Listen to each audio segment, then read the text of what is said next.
अस्सलाम वालेकुम नाजरीन, कैसे हैं आप सब लोग। उम्मीद है आप सब खैरियत से होंगे।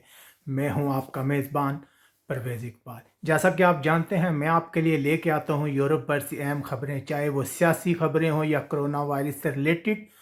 तो आज के इस वीडियो में हम जिक्र करते हैं स्पेन का, जहां कोरोना वायरस की वजह से मज़ीद हलाकतें हुई हैं। इसके अलावा स्पेन को माशी तौर पर भी बहुत नुकसान हो रहा है इस कोरोना वायरस की वजह से। हम तफसील के साथ इसका जिक्र करेंगे, लेकिन हमेशा की तरह आपसे गुजारिश करते हैं कि अगर आपने अभी तक हमारा चैनल सब्सक्राइब नहीं किया तो फ़ौरन सब्सक्राइब कर लें।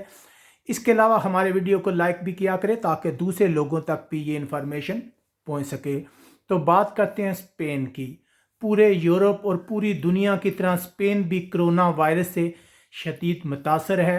अब तक की इत्तलात के मुताबिक तकरीबन 1000 से ज़ायद ऐसे अफराद की तादाद है जिनमें कोरोना वायरस की तस्दीक हो चुकी है।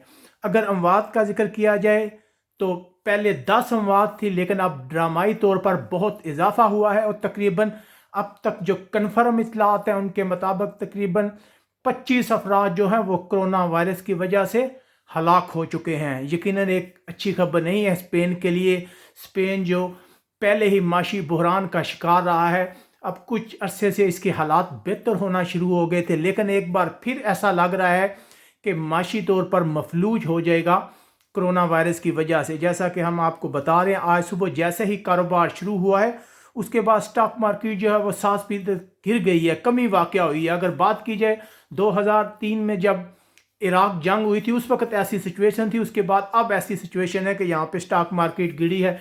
इसके अलावा वैसे भी आप देख रहे हैं कि दुनिया भर में ऑयल की प्राइस नीचे आ रही है। जिस तरह पूरी दुनिया माशी तौर पर मफलूज है, इस तरह स्पेन भी लगता है कि एक बार फिर क्राइसिस की तरफ बढ़ रहा है। इसके अलावा यहाँ पे इन अमवात की वजह से जो हमारी सबसे बड़ी जो यहाँ की इंडस्ट्री है टूरिस्ट से वाबस्ता, यहाँ स्पेन की ज़्यादा आमदन जो है वो टूरिस्ट की वजह से ही होती है। लेकिन जो मौजूदा हालात हैं जो नज़र आ रहे हैं, जो इतलात आ रही हैं, मुख्तलिफ जो होटलिंग के शोबे से वाबस्ता लोग हैं जो हमें वो बता रहे हैं कि बिल्कुल बुकिंग बहुत ज़्यादा कैंसिल हो चुकी हैं। इसके अलावा भी जो सिचुएशन है ख़राब है। इसके अलावा स्पेन में जो है मसलसल हलाकतें बढ़ रही हैं और हुकूमत जो है बहुत ज़्यादा इकदाम कर रही है ताकि इससे बचा जा सके। पाइस बास्को का जो शहर है विटोरिया, वो पहला शहर बन गया है स्पेन में जहां मुकम्मल तौर पर स्कूल कॉलेज को बंद कर दिया गया है, क्योंकि गुज़िश्ता दिनों वहां पर एक जनाजे में शिरकत करने वाले 60 से ज़ायद अफराद में कोरोना वायरस की तस्दीक हो गई थी।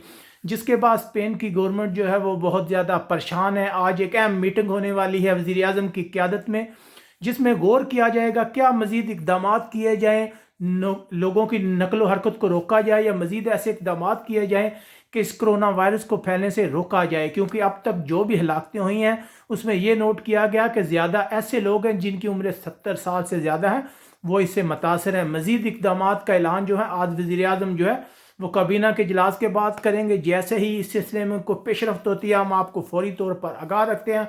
हम आपको स्पेन और यूरोप भर के अहम हालात वाक़यात से मसलसल आगाह रखे हुए हैं। अगर आपको हमारा ये वीडियो पसंद आए तो इसे लाइक करें और हमारे चैनल को सब्सक्राइब करना मत भूलिएगा। अपने मेज़बान परवेज़ इकबाल को इजाज़त दीजिएगा। अल्लाह हाफिज़।